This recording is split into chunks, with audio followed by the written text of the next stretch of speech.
ऐसी 5 कंडीशंस जिसमें आपको अपने पशु की डिवर्मिंग करनी है, यानी उसको पेट की कीड़े की दवा देनी है और वो 5 कंडीशन ठीक हो जाएंगी। सबसे पहली, अगर आपके पशु को दस्त लग रहा है, वो पतला गोबर कर रहा है और खासकर उस गोबर में बदबू आ रही है। कई बार ऐसा होगा कि आपका पशु जो गोबर कर रहा है वो दूर तक गिर रहा है फोड़ के साथ। हम उसे कहते हैं शूटिंग डायरिया, फीटेड शूटिंग डायरिया की बदबूदार और दूर तक गिरने वाला दस्त। तो आप समझ जाइए कि आपके पशु के पेट में तरह तरह के कृमि हो गए हैं और आप उसकी डिवर्मिंग करिए। दूसरी कंडीशन, आपके पशु का वेट कम होता जा रहा है, वो एनीमिक होता जा रहा है, यानी उसमें खून की कमी होती जा रही है, उसकी स्किन रफ हो रही है, बिल्कुल उसकी खाल में ऐसा लगता है जान ही नहीं है, वो रिंकल्स पड़े हुए हैं उसमें। तो रिंकल्स पड़े हुए हैं खाल में, वो एनीमिया हो रहा है, वेट लॉस होता जा रहा है। तो आपको क्या करना है, आपको अपने पशु की करनी है डिवर्मिंग। और जब आप डिवर्मिंग करेंगे और उसको संतुलित आहार देंगे तो आपका पशु ठीक हो जाएगा।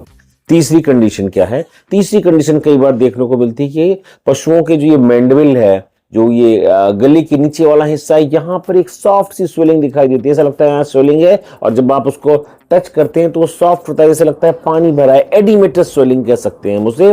तो अगर ये कंडीशन होती है, जिसे बॉटल जा कंडीशन कहते हैं, तो ये भी कई बार वर्म्स के कारण ही बनती है। आप अपने पशु को डिवर्मिंग कराएंगे जैसे ही, तो उसका ये बॉटल जा धीरे धीरे करके अपने आप ठीक हो जाएगा।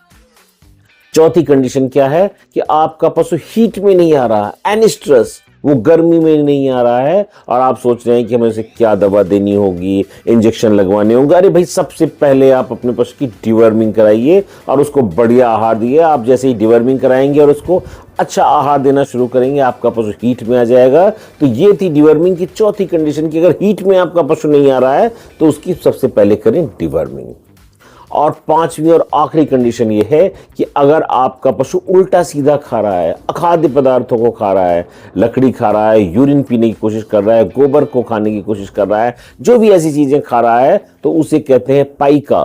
पाइका में भी आपको सबसे पहले अपने पशु की डिवर्मिंग करनी है और उसके बाद उसके लिए कैल्शियम फास्फोरस का इंतजाम करना है।